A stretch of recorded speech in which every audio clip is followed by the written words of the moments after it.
As you know, we've been running a drama festival online for everyone who wanted to be included in the school. I'm really pleased to tell you that this has been a fantastic success, and what you're going to see in this video is the result of all the hard work and effort that our students at school have put into this. The festival is split up into 8 categories. So we had entries in all of our categories, so there was lots of competition. So we have our junior categories, where it was a male solo comedy, male solo dramatic, and male solo devised, so where you're writing your own piece. And I really enjoyed watching those because there was some great stuff that our students had written. Then we have our seniors, which again was split into the same categories of comedy, dramatic and devised.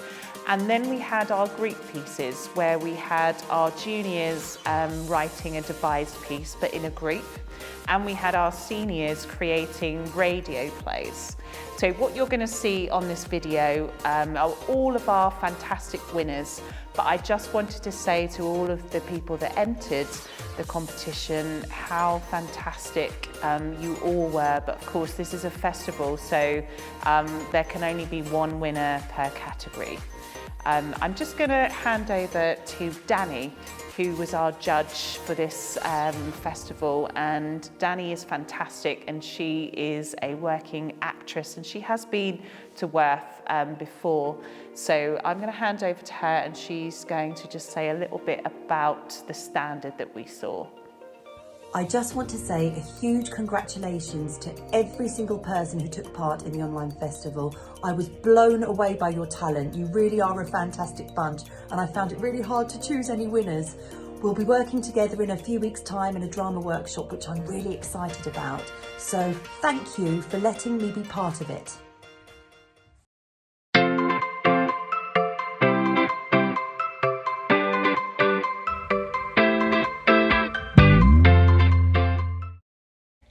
He stopped believing. That's it. That's why he failed. He quit. So much talent. So much potential. But he stopped believing in himself. He lost his way because he couldn't figure out what to do next with his career. I guess all the stress added up and finally broke him. His music was great. I would listen to it all the time. It would get me into a pumped up, emotional state, and his lyrics never got old. No one gave him chance. But I think in today's world, that doesn't matter. He didn't give himself the chance to take control of his career the way I knew he could have. Maybe it was fear from doubting himself that crippled his ambition. He did for so long with no financial gain, no recognition for his genius, and he couldn't do it no more. He gave up. And that's why he hung himself in the studio. He couldn't do it no more. It pains me because I believed in the guy more than he believed in himself. He forgot the number one lesson, which is to do what you love for the sake of the journey. Nothing is more rewarding than that. He lost sight of it. He forgot what it's all about. It's not about money or fame or compliments. It's about expressing yourself creatively because it's what your soul needs to do, and enjoying the process. He lost track of that enjoyment. And instead, found himself caught up with what most people get stuck on. I wish I somehow knew how deep he'd fell.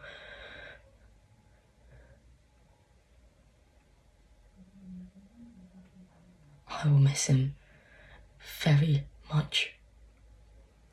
He was a dear friend and a talented artist, and the world has been robbed of his contribution to our humanity.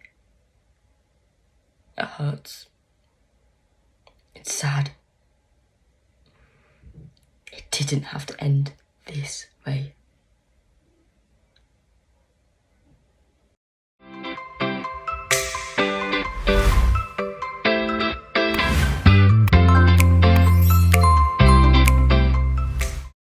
Opening Night by Caroline Petherbridge.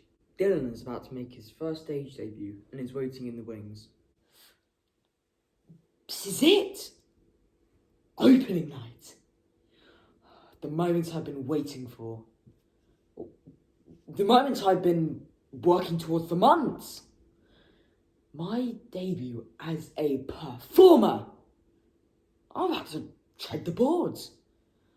To become a thespian.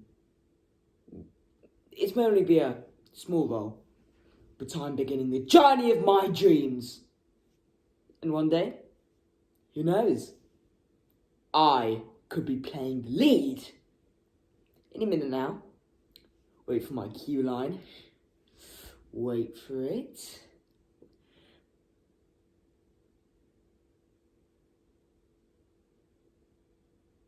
Oh. I need the toilet. Is there time? No. Of course there isn't. Just ignore it. It's just first sight nerves. Okay. Oh, okay. Oh. Here it comes. Cue line. Entrance.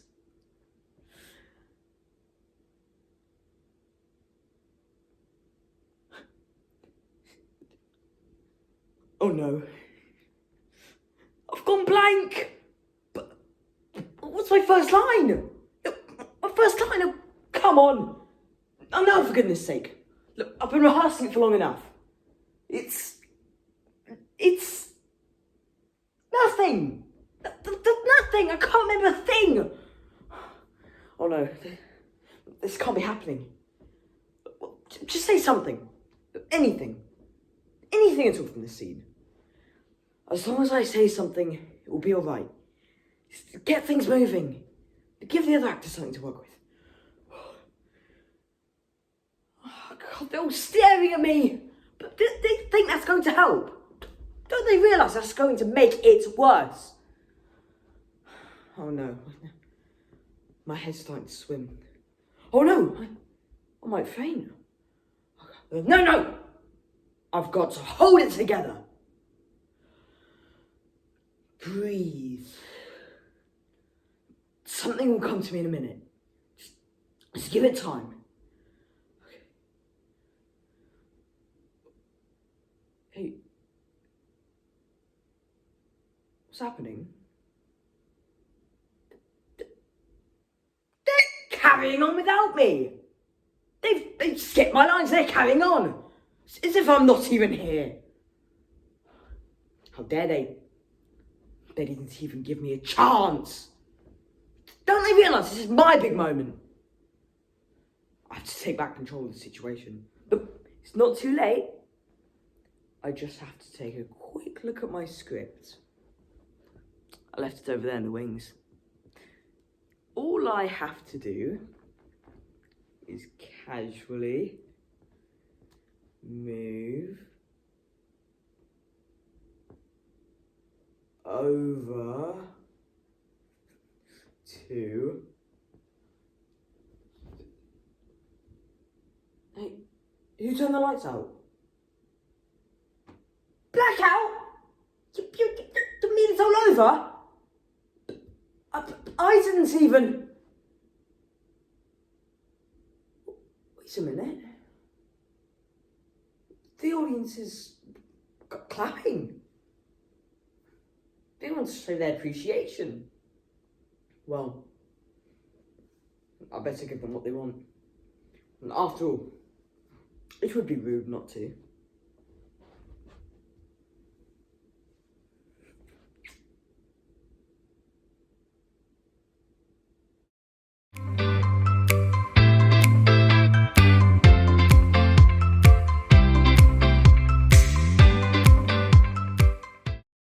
he got the part.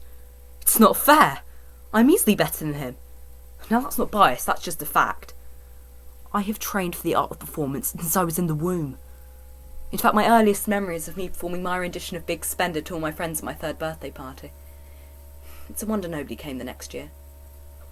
Listen, I may have made the pianist cry when she went to the wrong verse during my audition song, but I'm just a diva, and there's nothing wrong with that. Barbra Streisand was a diva, and I'm sure she would have been equally annoyed if the director coughed during the dramatic climax of her monologue. Danny Zuko is a very masculine role, and they need someone with a naturally masculine persona. Me. It's as if the role was written for me. Right, I'm going down to that school now to give them a piece of my mind. Well, come on, you have to drive me.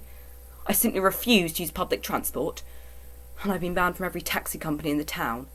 But come on, that taxi driver's neck hairs really did look like mould, and mould produces mycotoxins that are very harmful to one's vocal cords.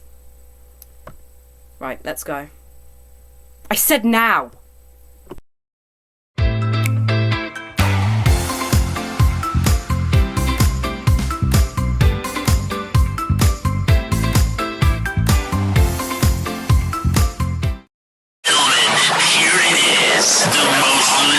Radio show on the planet. Even the other stations are tuned in too.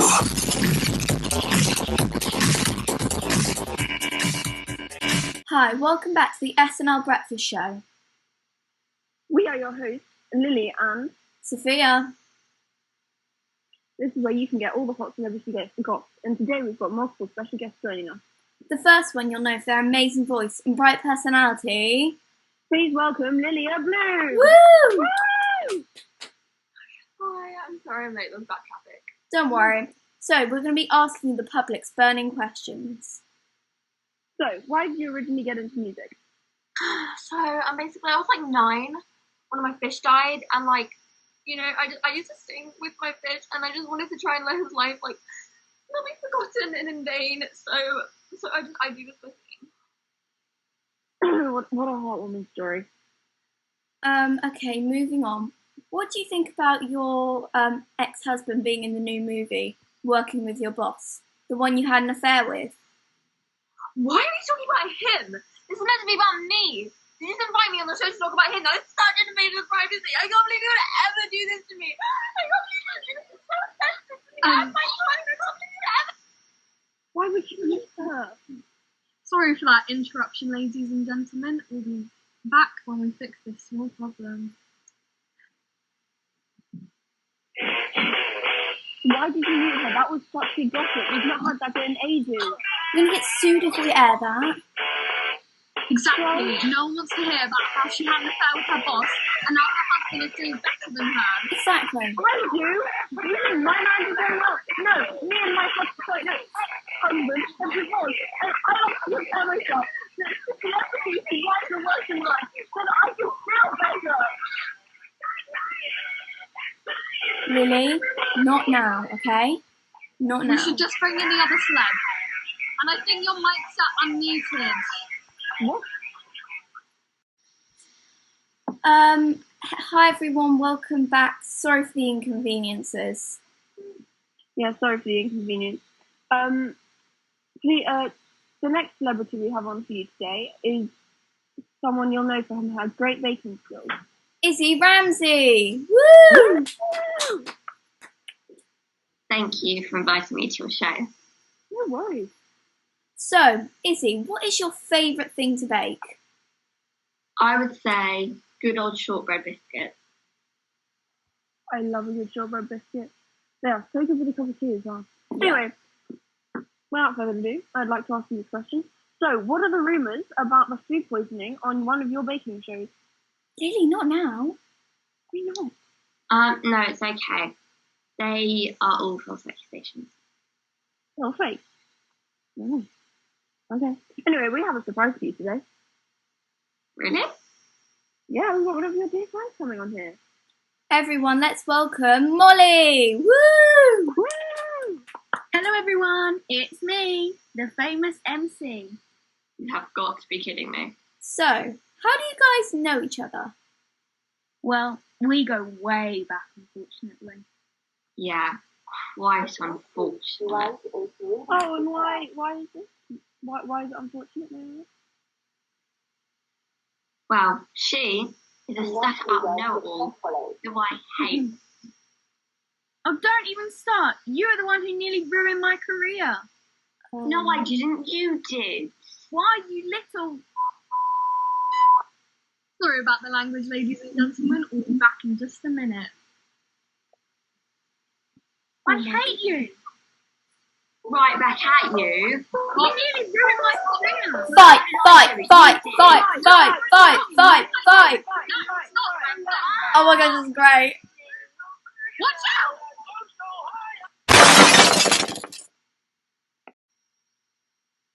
Who knocked over the table? It wasn't me. Wasn't me. MC did it. Izzy did it. It was me. Right, let's get cleaned up.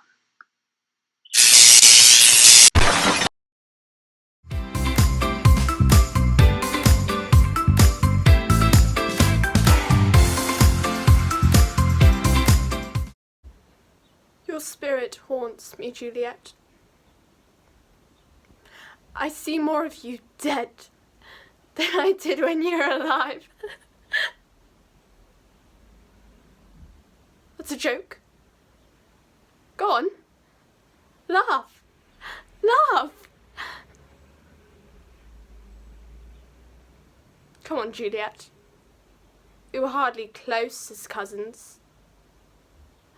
You were always too small, too pretty, too rich, too thin, and too much loved for me to cope with. Spoilt is the word that springs to mind, though I don't want to speak ill of the dead.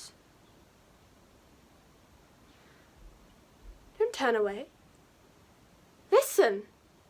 Come here, come close. Press your ear to the earth so I know you're listening. At night, I dream of Romeo until I'm afraid to go to sleep. For though I love him still, I cannot soothe his pain. If I could, I would.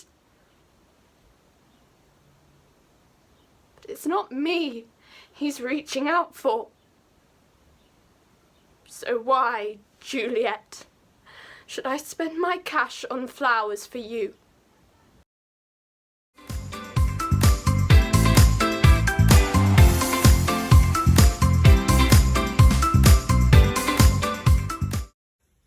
Bye, Mom. Bye, Dad. I love you guys. See you when you get home from work. I'll be fine.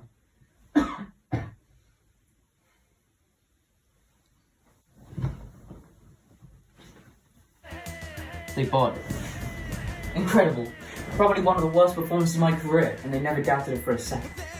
I mean, how can I be expected to go to school on a beautiful day like this? You see, this is my 9th sick day this semester. If I go for 10, probably gonna have to barf up a lung or something. See, the trick to faking out the parents is very simple. Clammy hands. It's simple and elegant, and I like it. Some might say you're good with a solid cold or a cough, but you get a worried parent, they're gonna take you to the doctor's office, and frankly, that's worse than school. So this is what you do. You fake a stomach cramp, and when you're bent over, moaning and wailing, you lick your palms. I know, it's a little bit childish and a little bit silly, but then again, so's school. Life moves pretty fast. If you don't stop and look around once in a while, you're gonna miss it. I have a test today on European socialism. It's one of the reasons I don't want to go to school today. But you see, I'm not European. I don't plan on being European. So who gives a crap if they're socialists? I mean, they can be fascist anarchists for all I care. It still doesn't change the fact that I don't own a car.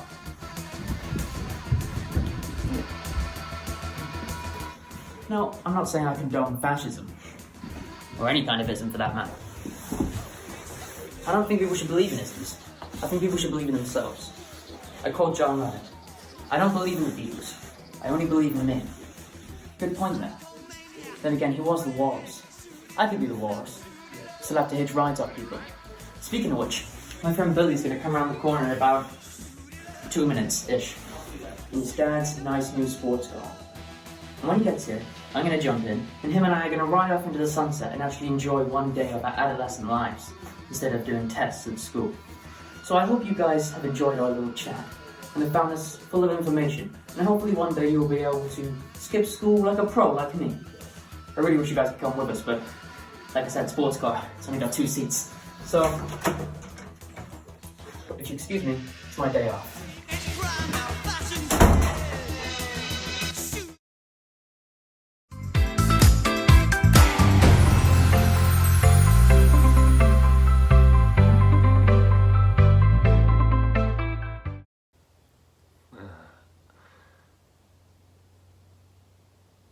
You don't think I can't see you, do you?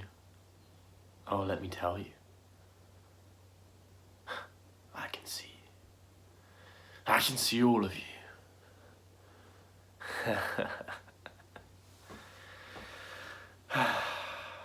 So, officer, what would you like to ask? Why I did it? How I did it? What made me the person I am today? Oh, let me tell you what love does to a man. Or better yet, let me tell you what the lack of love does to a man. How many kids do you have, officer? 3. Well, we were gonna have 4. Beautiful kids. 4 beautiful kids. We'd named them Donald, Roger, Philip, and Betsy. Betsy, the girl. She was gonna be the most beautiful girl that had ever walked the face of the earth. But it was taken from me.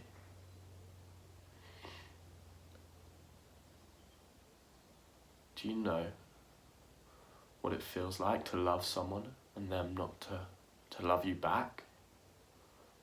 To wake up next to someone knowing that they're with someone else? To have to look at yourself in the mirror and know you're not a real man? Let me ask you, do you know what that feels like? Do you? No, I don't think you do. I don't think you'd understand, because then maybe if you did, you would understand why I did what I did. It had to happen. It wasn't fair. I had to make it fair.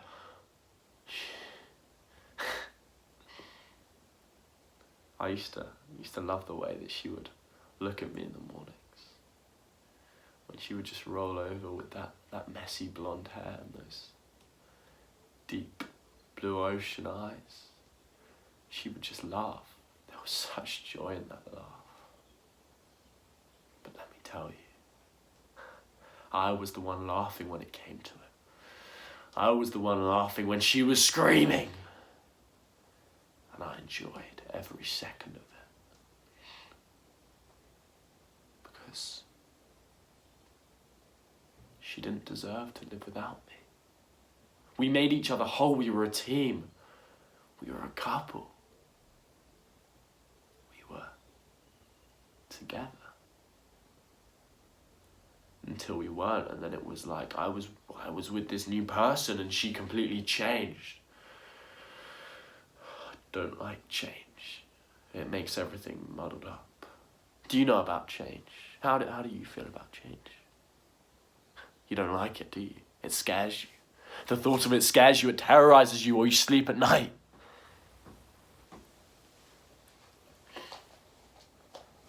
I used to dream about change. And then it hit me. You can control change. You can reverse change. Not to the point that it once was, but to maybe a point before that. See, I can never regain the love which she once had for me. But I can take myself back to a place where she couldn't love me because I didn't know her. And now I don't know her because she's not here. So, if you had such understanding of change, what would you do? What would you change? Because when something that powerful is laid out before you, you can control the whole world. You can change someone's whole world. How are her parents? I never liked them much. And I don't think they liked There was one night where I came home and the dad, he'd been drinking.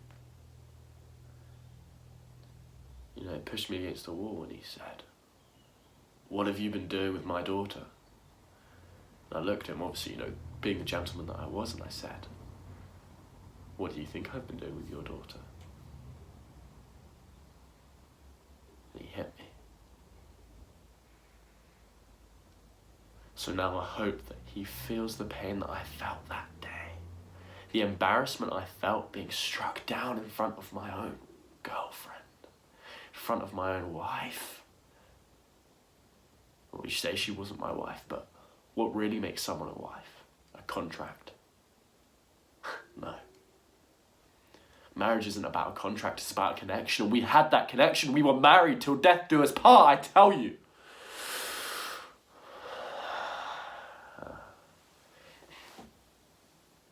What about your wife, officer?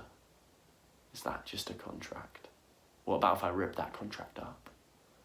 What about if I told you you could rip the contract up yourself?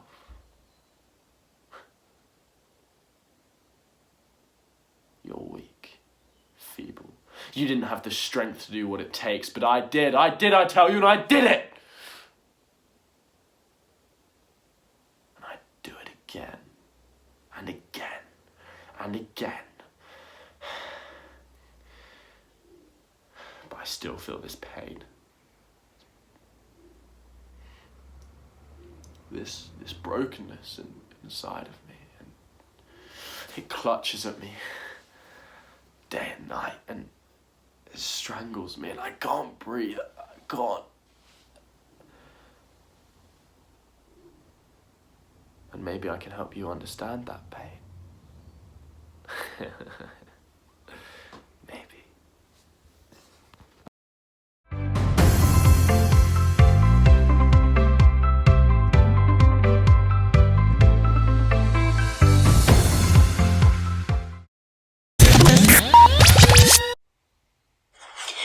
Good morning, everybody. Welcome to the Worth Winfrey Show with me, Anna Winfrey. Today we will be discussing the very relevant topic of COVID-19 and the effects, both good and bad, of the last year in lockdown from a variety of different viewpoints. Starting with key worker Amira from South London. Amira, what is the biggest challenge you've had to face while in lockdown? Good morning, Anna. As a doctor working on a COVID ward, the biggest challenges has been dealing with the high number of patient deaths, and this has been compounded by the fact that many of these patients are relatively young and dying alone, without their families to comfort them. We do always try to set up video calls so that people could see their loved ones before we incubated them, knowing that families would have been desperately waiting for that call all day. I feel the weight of trying to paint an accurate picture without taking away all their hope. I can only imagine how tough it's been for you. And while we have the time, let us just say how grateful we are to all the frontline workers during this pandemic. To the bin men, doctors, nurses, teachers and cleaners, thank you. Your work has not gone unappreciated. Now, someone else in the studio today who I'm sure will have had a different lockdown experience is the very well known, but perhaps not so well loved, Freddie Timberlake. Freddie, tell us about your lockdown difficulties. What was my biggest challenge? During lockdown? Well, I really think not being able to go out has been horrible. Like, all the clubs, all the restaurants were all shut because of stupid virus. And, you know, I really miss it. I really miss, like, the feeling of, like, going out every month. Not even month, every day. And, I just really miss that, I'm not sure how our listeners will feel about that. Also in the studio today, someone who we might be able to resonate more with is Jane, a single working mother from Bromley. Jane, what have you found tough about the lockdown implications that are in place at the moment? Hello Anna, during this lockdown there were quite a lot of challenges I had to face, especially because I'm a single mom. The lack of support was one of the biggest ones, as I couldn't get proper support from family members, friends, and close loved ones around me to show that they care and that they're here no matter what. Thank you for sharing that, Jane. I, for one, can say that I am very glad that I do not have any kids of young ages which need to be entertained, because I'm again not speaking from experience, but I feel like the difficulties of being a mother are tough enough as is, let alone in these circumstances. A question for all of you then, from Steffi189. What do you all miss most about your normal lives? That would definitely be human contact. This is normally the very essence of our everyday and medical world. I really miss the unmasked smile, the warmth of a handshake, and the hug from a patient when a particular connection has been made. Oh, normal life. I miss literally just being able to walk into a store, not being asked to wear a mask or anything like that. I literally just miss the whole freedom of life. Do you know what I mean? I feel like you do. But you know what I mean? Just not being able to go out. It's just been horrible. Literally horrible. One is not being able to interact with people, family, friends, anyone there to support me at all times, especially with the issues I have in my family and me as an individual. Yes, I can say that I agree with most of you, if not all of you there. There is definitely a lot to look forward to as restrictions finally begin to ease in England. A bit of a deeper question now. What effects has the last year had on your mental health? This can be good or bad, but I feel like it's an issue that needs to be addressed, especially with the younger generation. All workers have been working long hours for a sustained period of time, and the stress of their working conditions are unimaginable. I have regularly witnessed staff crying and on the verge of breaking down. So I'm deeply worried about the impact on the mental health of our profession as a whole.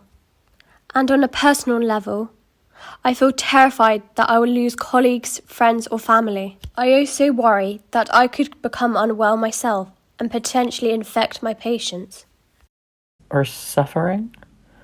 I really think we as people have all been really hit hard mental health, and a lot of people like me, we don't have that connection that we are so used to having every day, and I miss that, and that really affect my mental health because I'm just stuck inside. I'm not being able to go and connect with people, and I think that connection is it's so vital to me and to so many other people. And yeah, I really think this has been really hard for my mental health especially, and everyone else too.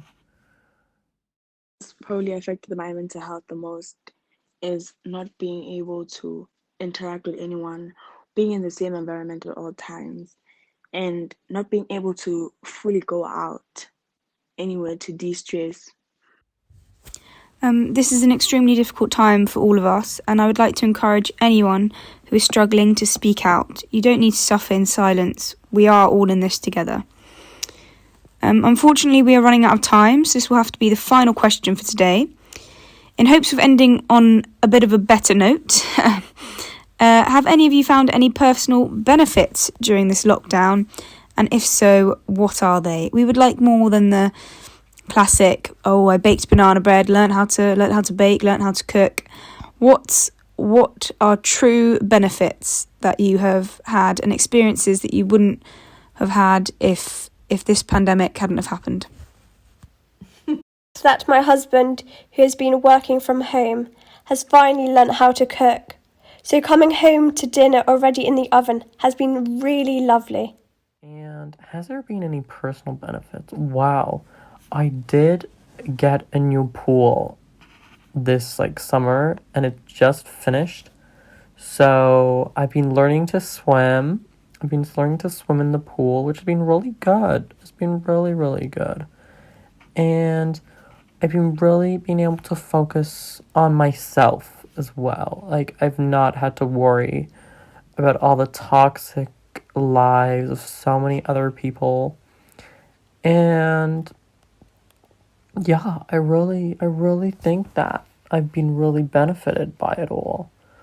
And I'm so lucky to have this wonderful space that I can just meditate in and be mindful. And I've been really getting in touch with myself. Yeah. And I'm really I feel so bad for those people who don't have pools and saunas and gyms and actually have not been able to do anything. My heart goes out to those poor unfortunate souls. But yeah, my lockdown has been it's been really tough. Really, really tough. But yeah.